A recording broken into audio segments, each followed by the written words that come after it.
Hey everyone, my name is Julián Gonzalez and this is the presentation of my theoretical framework. Okay, so the main topic on my presentation is the intercultural communicative competence.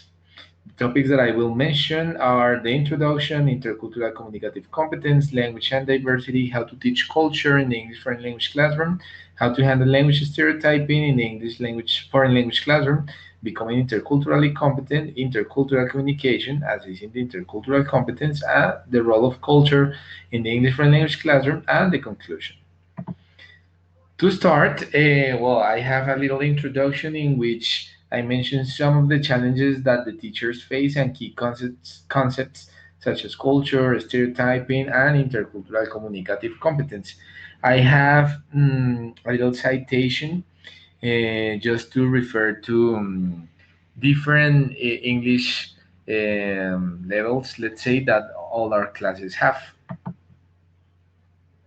To start talking about my presentation, I start with intercultural communicative competence, which I have the main author for this part, that is Byron, and he defines it as the dynamic interaction of various attitudes, skills, and knowledge which play a role in an individual's practical and appropriate acts of communication in foreign language with an interlocutor who perceives different patterns, cultural patterns, as experienced by the individual or the interlocutor. So I just have a little position on this topic.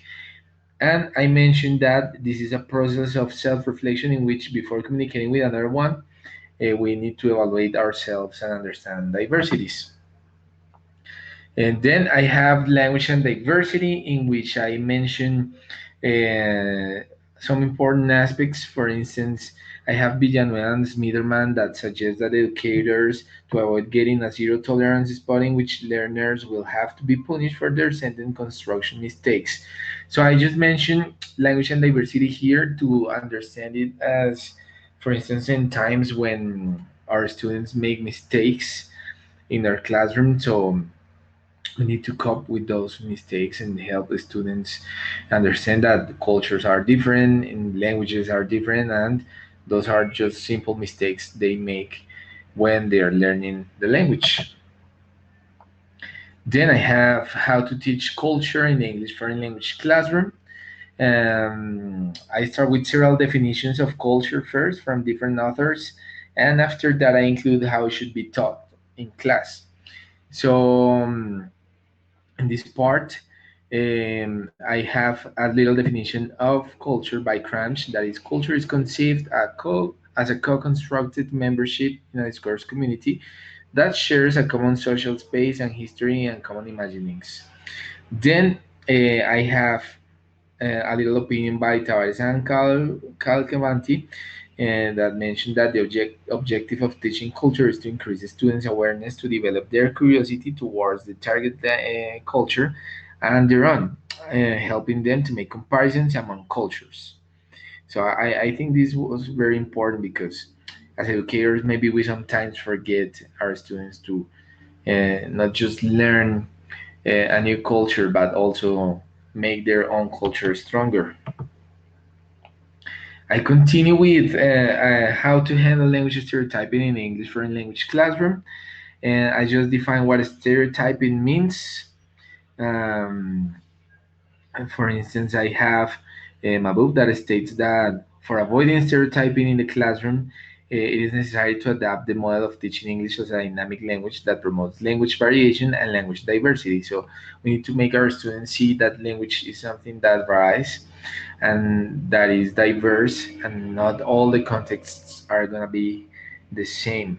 So educators have to provide facilities to those students who lack a proficiency level of English, just to guarantee that they get confident and have an improvement on this aspect. Then I have becoming interculturally competent. I have two definitions by different authors. I just want to mention Bennett's definition. For people who travel abroad, being interculturally competent will enrich their experience and give them the chance to move from ethnocentrism to ethno-relativism. So that is to say that speakers will have the chance to see from their own perspectives to see a different perspective, a world perspective. So I think this was very important. Is the definition that I want to highlight for this specific part. Then I continue with a little definition on intercultural communication. So the main concept by Rogers and Hart that define intercultural communication as the study of interpersonal communication of individuals from different cultures, compares characteristics and negotiates meaning among them. I consider this is really important because they mention the negotiation of meaning. So if we want to go to be interculturally competent, we will have to go beyond our own culture to understand that of others to communicate effectively. That is what I just want to highlight from this part. Then I continue with the assessment of this intercultural competence. So I have a definition that I really enjoyed reading, and that is the one of Derdov. The author proposes the creation of activities to promote intercultural communicative competence, such as role plays in which students have to face real life situations and negotiate meaning. So, in that way, those students will be assessed. So, on the other hand, the other authors I selected, at Lazar, Kligler, Lucier et al., suggest that it would be necessary to take advantage of tools such as surveys, self-evaluation systems, grids, and simple questions to identify failure or success. I continue on the role of culture of the English foreign language classroom.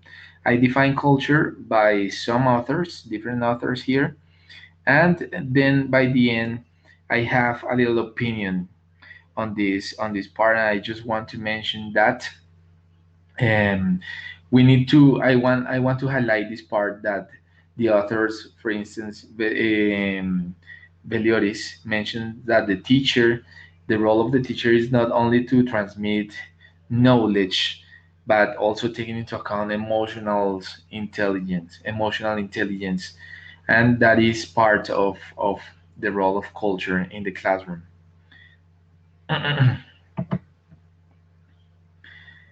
Finally, I have the conclusion that, to be honest, I consider it needs to be strengthened since I do not provide like a complete summary of all the topics mentioned in the papers. I have to keep working on that, and I just conclude my presentation by giving some recommendations on the topics that I included in my theoretical framework.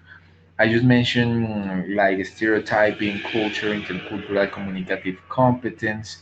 So I just have a little suggestion that is what could be necessary is to know that even if all the members of the classroom share the same nationality, there will be cultural differences that will have to be addressed to generate a balanced learning environment for all the members.